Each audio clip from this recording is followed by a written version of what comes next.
5:30 हमारे पास सूचना आई, 5:15 के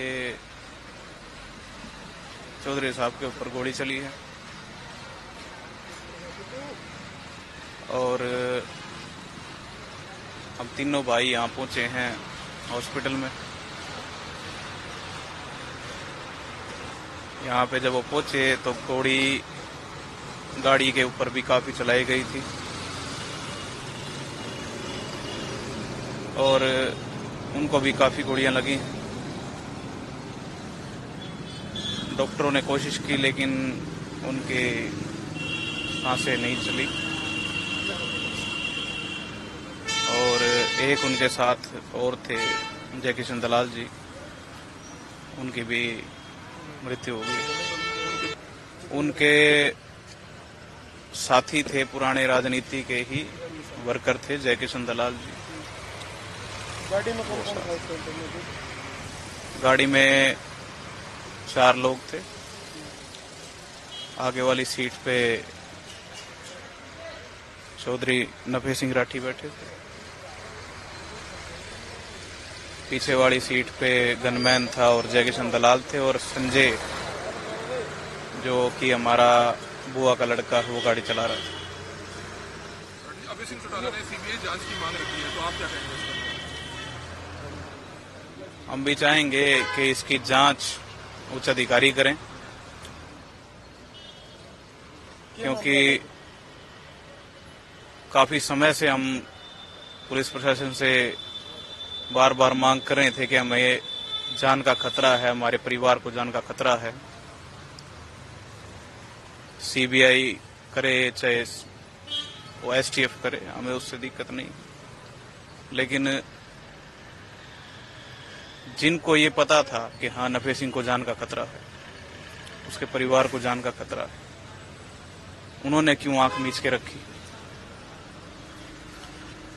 उन्होंने क्यों हमारे पिताजी को इतना वल्नरेबल छोड़ दिया कि कोई भी उन पे हमला कर ले?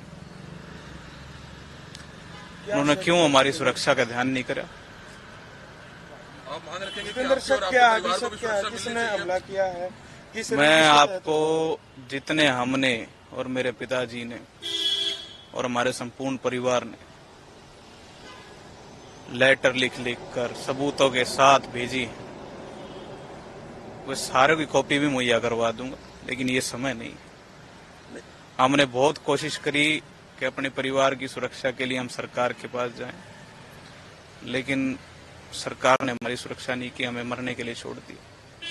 उसी का नतीजा आज के मैं अपने पिताजी को खो चुका हूँ। शक किसके ऊपर है? शक किस पे जा हुआ है? कोई रंजिश थी पुरानी या कुछ और ऐसा अंदेशा लगाया हो अभी तक? हमने किसी के आज तक डड़ा भी नहीं मारा है। कैसे हो फिर? इसमें सरकार के आदमियों का हाथ है। एक सुसाइड केस में जो है लुकआउट नोटिस आया हुआ था नफे सिंह राठी जी को, उनका नाम उसमें शामिल था। क्या लगता है कि उस मामले से भी जुड़ा हो सकता है कुछ? परिवार के कुछ सदस्य में आप भी बताओ। देखिए, लुकआउट नोटिस जो जारी था उसमें एंटीसिपेटरी बेल हो गई थी, क्योंकि वो तथ्यहीन मामला था, झूठा मामला था। और लुकआउट नोटिस कैंसिल करवा के अभी देश का नेतृत्व मेरे पिताजी ने मिट्टी की कुश्ती में जो टर्की में हुआ था सम्मेलन, उसमें अपने देश का नेतृत्व भी किया था। कोई आम हस्ती नहीं थी, देश के लिए मरने मिटने वाले लोगों में से थे। नेवी में रहे हैं, पहलवान रहे हैं, केसरी रहे हैं, बहुत नामी पहलवान रहे हैं, 2 बार इस शहर के चेयरमैन रहे हैं, पूर्व विधायक संघ के अध्यक्ष थे, इनेलो के प्रदेश अध्यक्ष थे, इंडियन स्टाइल रेसलिंग एसोसिएशन के राष्ट्रीय अध्यक्ष थे। वो इकलौते ऐसे आदमी थे जिन्होंने संघर्ष करके अपने देश के लिए, देश की मिट्टी के लिए वर्ल्ड रेसलिंग में भी जाके नाम उच्चारण किया था। सभी राजनेताओं ने, बड़े राजनेताओं ने काफी दुख व्यक्त किया है, चाहे वो कांग्रेस से हो चाहे बीजेपी से हो। उनके दुख व्यक्त करने से मेरे पिताजी वापस नहीं आएंगे। शायद देश की बिगड़ती हुई, हरियाणा की बिगड़ती हुई ये जो व्यवस्था है, इस शोक ही प्रकट हो सकता है। क्या वो किसी आदमी को वापस ला सकते हैं? क्या वो उन बागड़ बिल्लों को, जो साजिश करने वाले लोग हैं, क्या उनको बेनकाब कर सकते हैं? और इसमें सरकार के आदमी ना हो, क्या आप लोग ऐसा मान सकते हो? नाम भी देंगे हम, आप लोगों को भी बताएंगे। देखिए शक भी है और हमें पता भी है, लेकिन वो पुलिस का काम है, पुलिस अपनी जांच करे। जो बागड़ बिल्ले इसके पीछे हैं उनको सामने लाए। कोई भी वो व्यक्ति जो बड़ा रसूखवाड़ा है उसको बचाने का प्रयास ना करे पुलिस, ना सरकार ऐसा प्रयास करे, क्योंकि कहीं ना कहीं प्रदेश अध्यक्ष के अगर सिक्योरिटी नहीं थी, और जबकि मैं तो ये भी जानता हूं कि हर बार पापा जब मीटिंग करके आते थे, विधानसभा में जाते थे, सीएम से मिलते थे, तो हमेशा ये कहते थे कि भाई सीएम साहब से मेरी बात होगी सिक्योरिटी की, वो कह रहे हैं सिक्योरिटी करवाएंगे, लेकिन करवाई नहीं उन्होंने मेरे पिताजी को मरने के लिए छोड़ दिया।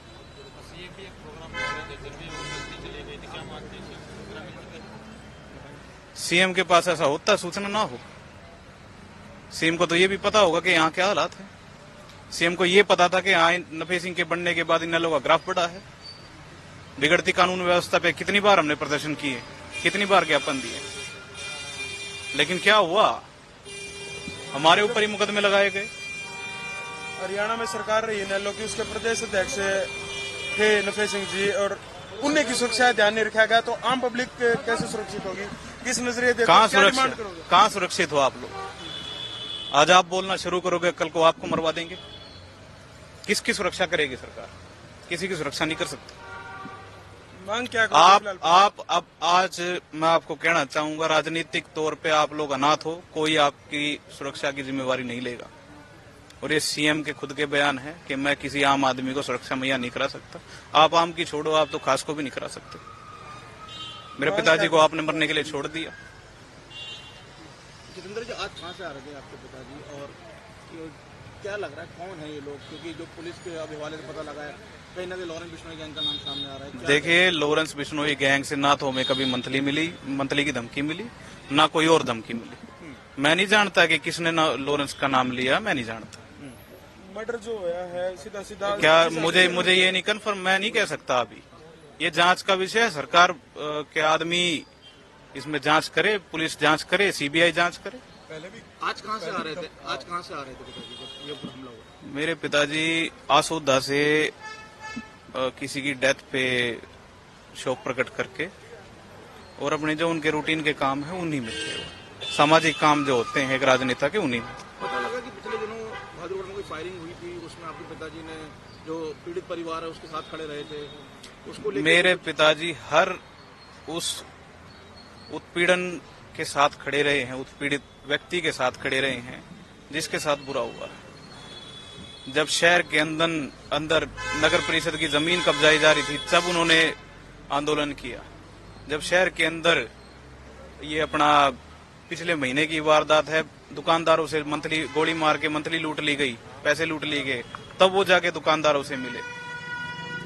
मेरे पिताजी ने तो इस शहर के लिए जितना बलिदान दिया है, मैं नहीं मानता। आज उन्होंने अपनी जान दे दी इस शहर के लिए, इस हल्के के लिए, इस हरियाणा के लिए। आप बताइए किसने क्या किया हमारे लिए? अगर चौटाला से बात हुई, उनका कहना है कि पिछले दिनों उनको काफी उनके थ्रेट मिल रहे थे। कौन थे लोग धमकी दे रहे थे? जी, उनको थ्रेट मिल रहे थे, और उन्होंने लिखित में एसपी साहब को मेरे सामने दरखास्त लिख के भेजी थी। मैंने भी दरखास्त लिख के भेजी थी, क्यों मैं यहाँ नगर परिषद में पार्षद हूँ।